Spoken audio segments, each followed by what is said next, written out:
dreams are bigger, bolder, and more badass than the life you're living now, but something just keeps getting in the way. Join certified coach and former therapist Diann for the Driven Woman podcast. She'll show you how to get rid of whatever is holding you back so you can stop spinning your wheels and up-level your life. Get ready to hop in and buckle up.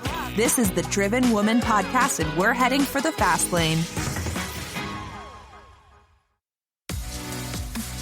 I didn't have you helping me along the way to understand a lot of this stuff, the meds would have been a waste for me, a complete and total waste. There's no magic pill.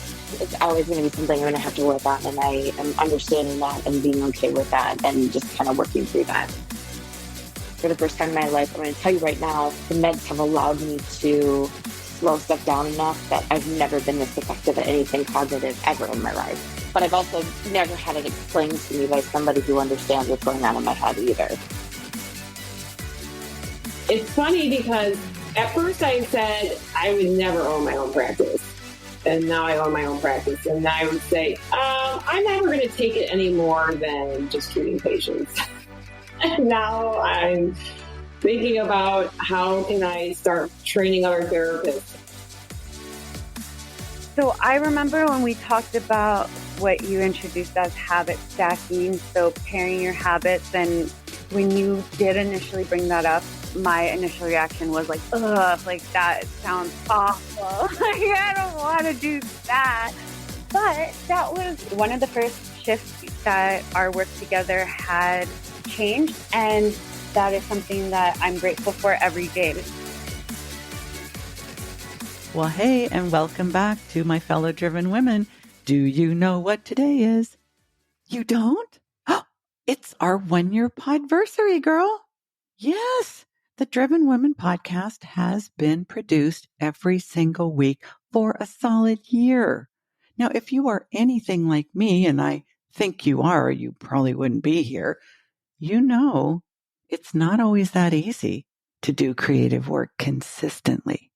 It's not always possible to keep with something after the initial thrill and novelty wears off, right? My personal experience over the last year of becoming a podcaster, and not just showing up on other people's podcasts as a guest, which I also love doing and will continue to do, but actually making the commitment and following through to create this podcast week after week after week. Well, let's just say it has been a personal growth experience. I'm going to take you back over the last several years to some very cringeworthy and kind of embarrassing moments along the way as I attempted to launch this podcast. Not once, not twice, but several times without success. What finally helped me turn the corner, all the people that have helped me along the way to make this possible, and what I've learned from this experience that I can use in every area of my business and life. And I want you to be able to do so too. So before we dig in, as always, I'm going to share one of our recent podcast reviews. This one is from my new friend, Biancakezz, who is the host of the Please Don't Kick Me Out podcast, all about imposter syndrome. It is awesome. You definitely want to check it out. Bianca writes, where do I begin? Do you ever just want to feel understood, like just understood and heard? Well, that's what Diann manages to do. From her thoughtful guest to her vulnerability and grit, these are great conversations that will light a fire under you to get out there and make it happen. As a person with ADHD, I just can't thank Diann enough for sharing her tips, tools, and resources with her audience. Well, Bianca, thank you for sharing this generous podcast praise. You know how much they mean because you're a podcaster too. And for those of you that haven't left your review yet, well, let's just say I think it would be the perfect podversary present. So it would be great if a whole bunch of them just came in at once. I'll read them all. I promise you know I will. So come with me down memory lane. Let me share with you the surprising truths about my own struggles to share my voice, which might surprise you since I do seem to be pretty freaking articulate and it does seem like I like to talk. Make no mistake, this has been a challenge and I'm going to share it all with you. Here we go. Well, one thing that you helped give me insight on is how sensitive I am. And because I'm an empath, being in traffic and loud noises throughout the day, just getting to home, that alone was really draining. And now working from home, it's like I'm able to conserve that energy. One thing that you also mentioned was because I was working so much, I didn't have time to do the things that were meaningful to me, and that included learning, getting into the grind. You kind of just like, okay, well, I'm just going to do instead of really stepping back and looking at more strategic ways to have longer term plans. It is being comfortable with the high speed of a race car and free falling into it when necessary. However, I have created structured things that allow me to think and point direction at a specific goal. It's okay to say, no, this is what we do here. This is that stance. And it was just like pieces and parts of things that we had done that worked to make us successful. But it was through that figuring out how to connect everything. And definitely your influence helped me so much. Like, you're an angel. I honestly cannot believe this day is here. It's my 1-year podversary. I can't believe I have been podcasting for an entire year. I never thought that was actually going to happen. Not that I didn't put a lot of money and time into pursuing it. So for this episode, I want to take you down memory lane with me and tell you about my personal journey to becoming a podcaster, to creating and developing and producing this podcast, The Driven Woman, now for an entire year. And frankly, the personal growth journey that it has been for me. I want to share with you the various people that have helped me along the way and the various ups and downs of the journey, what I learned about myself. And I think whether you ever want to have a podcast or not, everything in this episode can be applied to really any creative project that you want to do, or even starting a business if you haven't yet done so. Because the lessons that I learned about how to show up, how to plan ahead, how to accept help, how to know what kind of help you need and when, how to be strategic and consistent, all of that applies to everything you might ever want to do in your business and, frankly, a lot of things in your life. So let me go back and start at the beginning. My personal history with podcasting began, I think it was 2015 or 2016. I was at a conference for therapists who wanted to go beyond the private practice and up level in their business, whether they were creating courses or group programs, or whether they wanted to expand from an individual solo practice to a group practice, write a book, whatever it was. It was a small event in Southern California. And while I was there, the host of the event, one of the organizers, announced that a friend of his was going to be starting a podcast for a particular audience and wondered if anyone there at this event was interested in being a regular guest expert, because the podcast host was looking for a psychotherapist. Well, at that time, I still was a therapist, and I was working with the female midlife audience. That was kind of my niche, my specialty, and kind of preventing midlife crisis sort of thing. And the name of the podcast was Experience 50. The host is Mary Rogers. It is still a very active, very vibrant podcast and community. But I connected with Mary. We hit it off like gangbusters, and I became a regular guest expert on the Experience 50 podcast. And Mary and I got to know each other pretty well over time. that was the beginning. I took it very seriously from the start. I got a professional podcast mic and headphones and decided I was just going to jump right in. But I very much saw myself as a podcast guest. I did not even think about starting my own podcast. And at one point in time, Mary suggested that that probably wasn't the best use of my time. And I think at the time that she said it, she was spot on. So I continued to be a guest. I enjoyed that role. It was a very familiar role because I was a public speaker from time to time in my professional life. I enjoyed doing that. It seemed fun and easy to me. I know it's something that a lot of people hate and fear, public speaking, but I enjoy it. So being a guest on other people's podcasts was very comfortable for me. And I was kind of making the rounds of other podcasts that were hosted by therapists who wanted people with different types of expertise. So I did that very happily for a couple of years and didn't really think that it needed to go beyond that. It was a good marketing engine for me. I always got clients when people heard me on other podcasts. So I was happy with it. Now, around 2018, my husband was actively looking to change his career and we were contemplating a move. We just didn't know where to. He was at a point where he needed to take his next step, and we were literally interviewing all over the country and even outside of the country. We came very, very close to moving to the Middle East. He was offered a 3-year contract in Abu Dhabi. And after doing some research, I discovered that I was not going to be allowed to work there because of the way they have things set up. And so we were going to be there for 3 years, and I was not going to be able to work.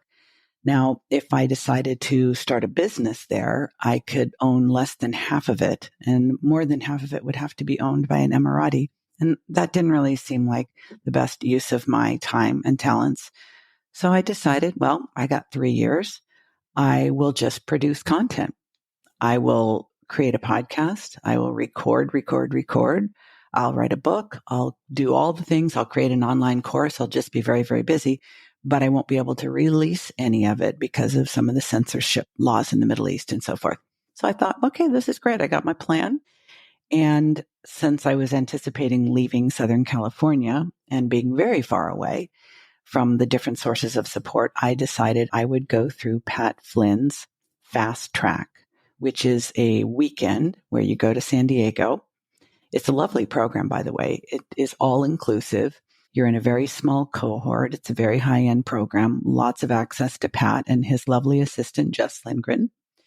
And you learn everything you need to know about launching a podcast, growing a podcast. He has someone as part of his team that is a graphic artist who produces your show art.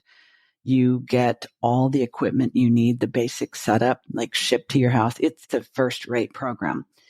And so I was ready to go. And then we didn't move to the Middle East. My decision-making strategy left much to be desired, and my outcomes, they were far too inconsistent to really be counted upon. You know, sometimes I ended up somewhere I wanted to be, but most of the time I ended up thinking, well, I didn't see this coming, or, this isn't what I expected. And frankly, I got tired of disappointing myself. And I often felt discouraged that I kept finding myself feeling stupid or embarrassed when I just couldn't explain my thought process to others. I finally had to admit to myself that I had gone beyond not having a plan to choosing not to plan. You see, once I finally reached a point where I recognized that not only did I not have a plan, but taking action without a plan was my way of making life feel more adventuresome and exciting than it actually was. And that's when I knew I had to start to change. And I was so focused on that was how it was going to happen that even though I had the training, I had the equipment, I had the show art, I had an online course that would back up everything I learned from Pat and his team that weekend, I did not launch a podcast. It was like I had it in my mind that it was going to happen a certain way. And when my circumstances changed, my plans just flew out the window.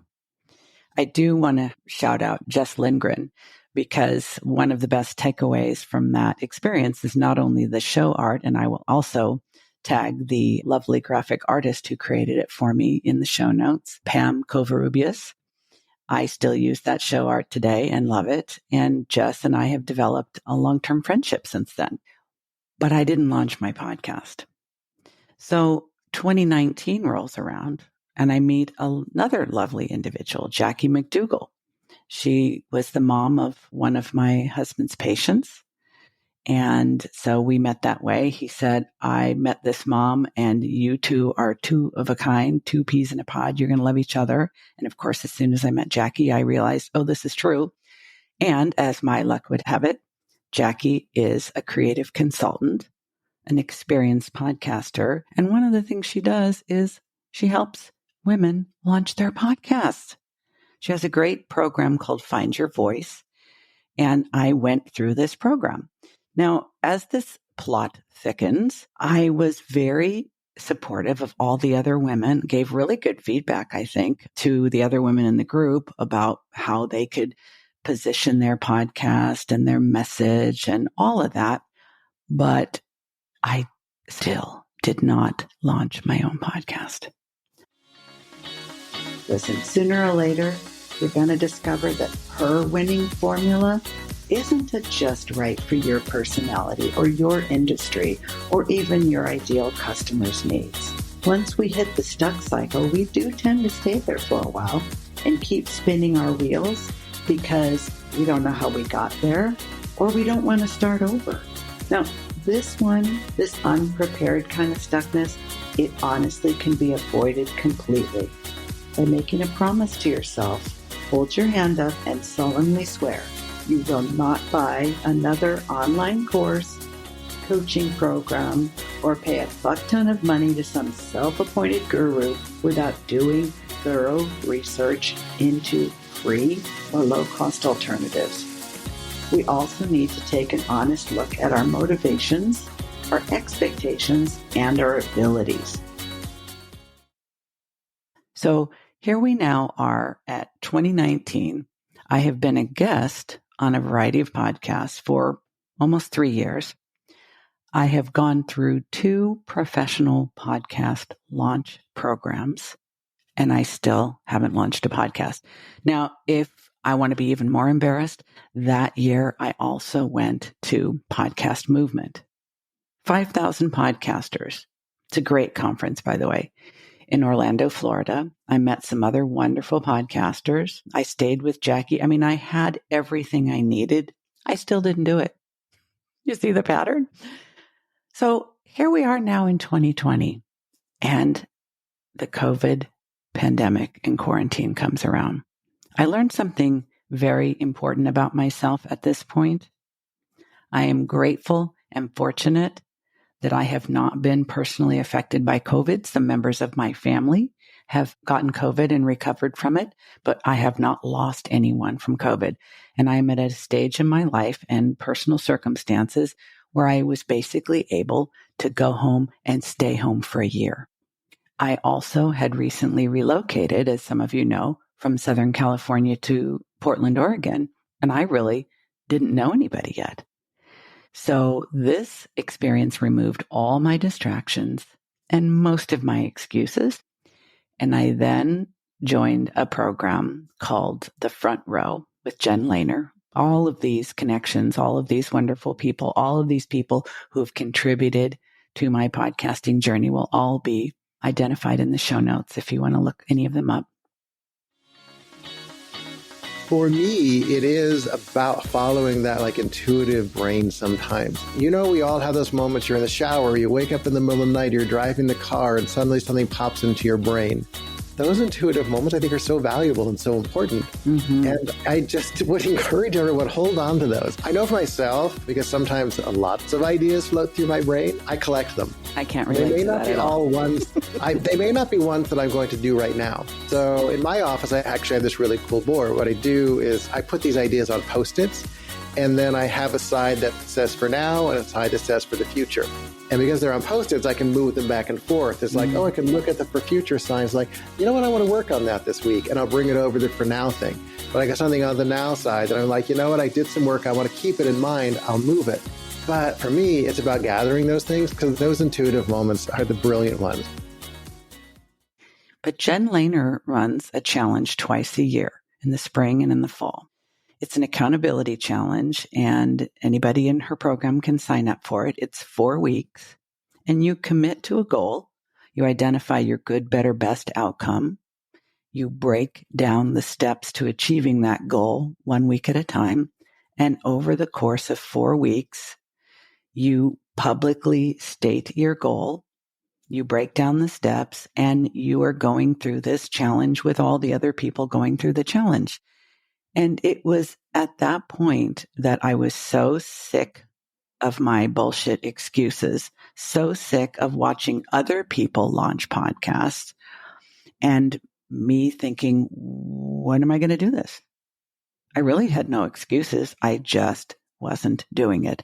So I decided to take advantage of the opportunity of this accountability challenge, plus the pandemic quarantine situation where I really wasn't going to go anywhere and do anything anyway. I chose the date. I made it public.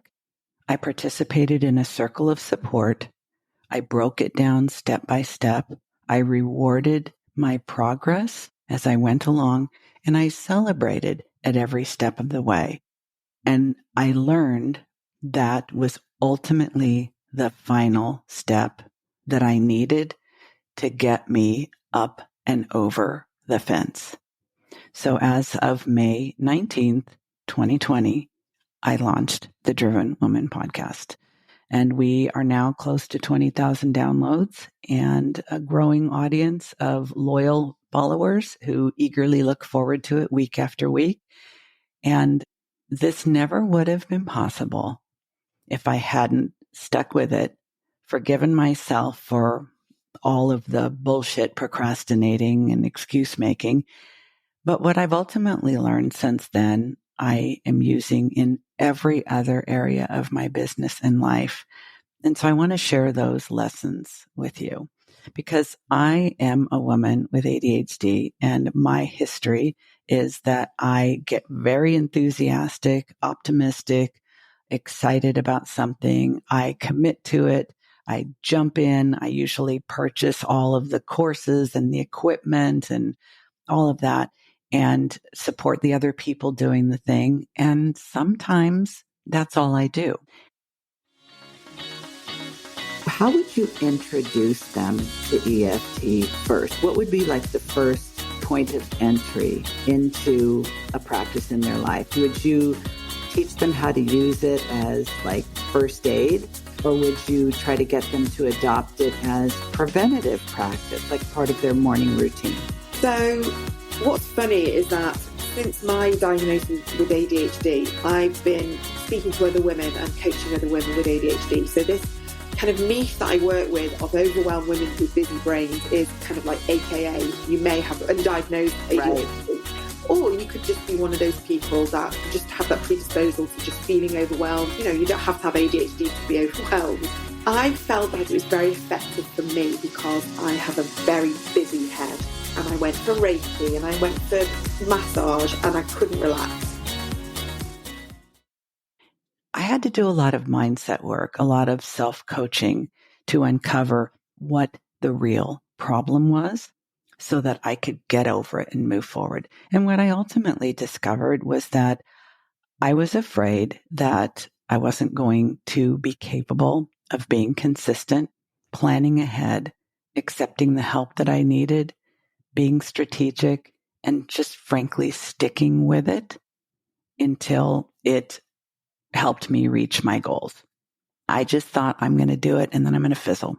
So better not to start than to fizzle, based on many fizzling experiences in my personal and professional history. But ultimately, I decided, you know what? There's tons of people that pod fade. This is the term for starting and then fizzling. Tons. In fact, probably the majority of podcasts don't make it past a year. The statistics that I've read are a significant percentage of podcasts don't make it past the first 7 to 10 episodes. And this now is episode 55. So what I learned is that I can be strategic. I can plan ahead. I can identify where I need help, when I need help, what kind of help I need, and allow myself to receive that help, which has allowed me to evolve in so many ways. I have literally been able to use the experience of becoming a podcaster over the last year to create systems like batching, to identify who would be a good guest and create a pitch process. I want to shout out my wonderful team, Leslie, Diann, and Sarah, who helped me with the things that I could do. But if I did, they would slow me down to the point where you might be lucky to get one podcast episode a month, and it wouldn't sound very good. So I was always that person who thought I had to do it all and I had to do it all myself. And that if I accepted help, that meant I wasn't enough. And I know that that's a very common thought, especially among women, but it holds us back so much when we try to do everything. It's just not feasible, and it's definitely not sustainable. So I was able to allow myself to evolve to the point where I recognized that I do need accountability. The accountability challenge through Jen Lehner's Front Row program got me to start the podcast. But frankly, what has allowed me to sustain it and to go from solo episodes to now solo interviews and client success stories, and it will continue to evolve, is the feedback that I get from listeners in the form of reviews, which I love so much because it is a little bit of a weird thing to be talking to yourself in the closet or talking to your guest and releasing this message into the world and really not knowing who's listening. That's still a little bit of a weird thing for me. So when I get reviews, I know, well, this person's listening and this is what they think. And that person's listening and this is what they think. So if you've been thinking about leaving a review and you think, oh, someone else will do it, or it's not that important, or whatever, it is important. For all the podcasts that you like to listen to and learn from and be inspired by, not just this one. The other thing I wanted to share that I've learned along this journey is you might think that someone who is as articulate as I am wouldn't have any problem finding her voice and sharing it with the world. I learned many years ago that really my strongest gift is my communication skills. And that came with the package. So I'm grateful for that. I've honed it over the years. I've developed my ability to speak and share ideas, but I was born with these verbal skills. So the thing is that I was a therapist for a lot of years. And before that, I was in medical sales. Now, I'm going to take you back a little bit. In medical sales, you are sharing your voice. You are initiating conversations. You are initiating sales conversations. But it's based on the product or service you're selling. And most of the words are the ones the company taught you that the marketing department have approved for your pitches. So it's your voice, but not really. And as a therapist, which I was for many years and really enjoyed being a therapist, and I did some public speaking to professional audiences of other mental health professionals in my therapy role. For any of you who are therapists or have been a therapist, you know that being a therapist is more about the other person. The focus is on your client. And a good therapy session is one where the client does a lot of the talking. In fact, there's a lot of memes and a lot of people who make fun of therapists saying they basically sit there with an empathic expression on their face, wringing their hands and nodding their head and asking minimal questions like, how does that make you feel? I was never that kind of therapist. I think you can probably guess. I did a lot more talking and I was a lot more directive than the norm. But be that as it may, most of my voice through those years as a therapist was directed toward the client's specific needs. I wasn't talking about myself.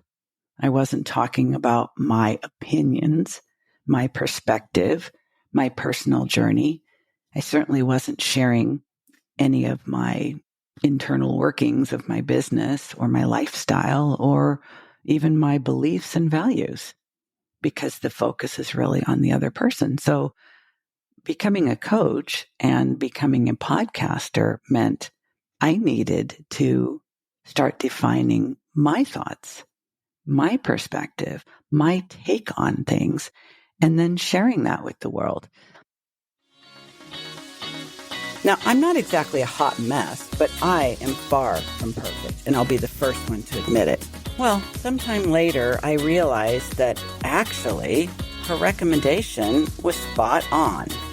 I am a perfectionist, and I always have been. The real reason I didn't get it is because I misunderstood the definition. I thought a perfectionist is someone whose life is perfect. But guess what? It turns out that a perfectionist is someone who believes that it could be, should be, wishes it were, and suffers internally because it isn't. Oh, that's what it means. Yeah, that's definitely me. Now, I didn't rush right out and start coaching people on perfectionism because I hadn't yet dealt with it myself. It took me quite a while to work my way out from under that denial. I mean, I didn't want to be the blind leading the blind, and I actually didn't even start dealing with it right away. Now, the first 25 episodes were all solos, and that was for a specific reason, in case any of you have been wondering. Why did I go from solo episodes to guest interviews and client success stories? There is a method to my madness. I feel like I should cue like an evil witch voice, but I don't have that kind of equipment, so just pretend. Anyway, the first 25 episodes were solo episodes. I did them standing up in my walk-in closet. And for you fellow podcasters, you know why that is, because the acoustics are better when there's buffering from the fabric and the carpet and all that. Anyway, the purpose of that was I needed to get comfortable just talking, not talking to someone, not back and forth conversation like I would do in a coaching call or a therapy session, but just sharing my thoughts on a particular topic. And I felt I needed about 25 episodes to figure out if I can do that, if I can do that consistently, if I even like doing that and want to continue. I did not want to start having guests immediately because I knew that would make the whole podcasting experience much more complicated, much more time and labor intensive, more expensive from a production perspective. But also, I was worried about letting other people down, and I was not yet willing to risk that. So the first 25 episodes is just literally me standing in my closet talking to myself. And I learned a couple things from that. One, I can be consistent. Two, I do kind of like this. Three, the more I share my perspective, the more I figure out what my perspective is. I literally am verbally processing my perspective on this podcast. But then I got a little lonely. I mean, we are now in year 2 of this pandemic, and most of the world is still under some state of lockdown, including where I live. So I'm an extrovert. I'm less of one than I used to be. I've become much more comfortable over this last year spending time alone. But I do love people, and I like being around them. And I especially like meeting inspiring, dynamic women who are doing interesting things. I most love meeting women that are what I call like-minded and like-brained. And this podcast gives me the opportunity to do that. I love doing the client success story interviews because I have the chance to show off my wonderful clients, revisit our work together, and remind myself that what I do matters because it changes lives. And I love sharing that on the podcast because there's a lot of people who don't really know how coaching works and whether it might work for them. So this year has been very eventful. I don't have the biggest podcast. I don't even have the best podcast. I know that. And I'm totally okay with it.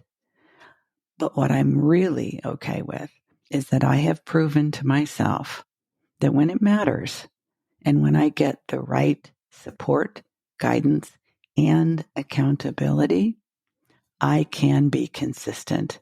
I can be strategic. I can plan ahead, and I can get and accept help where needed. And that has made so many things possible that, well, I just don't know what juicy goodness might be coming down the pipe in the future. But I do know that I will be sharing it with you, dear listener. And I want to thank you for sticking with me through this journey for however many episodes you've been on it. For those of you that have just found me, welcome. Feel free to go back and binge or cherry pick the ones that you think might be best for you. And for those of you that have been friends and followers and supporters from the beginning, I want to thank you so much for being with me on this journey.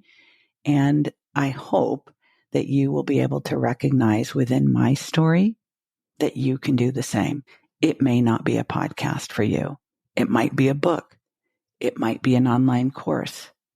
It might be a creative project that you've been holding back on. But you can find your voice. You can share your voice. You can use your voice. And in the words of one of my favorite clients, Tracy Watts Serino, I will tag her as well. I question for you, Tracy. I know that you were told a lot growing up, and even as an adult, you're a lot, or sometimes you're too much. And I know when I first met you, you believed that. It didn't seem like a belief. It felt like a statement of fact. Do you believe it now? Do you still believe that you're too much? And if not, what do you believe instead? I believe I'm a force for good. So I've replaced it. And I show up in the world exactly as the right amount for the given moment. So I just want to conclude with that thought. Find your voice, use your voice, and be a force for good. And then keep on going. Hey, if I can become consistent, you can too. That's all for now. And thanks for helping me celebrate my 1-year podversary. See you next week. You've been listening to the Driven Woman Podcast with Diann Wingert. Want more straight talk and strategy each week that will take you from spinning to winning? Don't forget to hit subscribe in your podcast player so you won't miss a single episode. Then head on over to the Driven Woman free and private Facebook group community. See you there.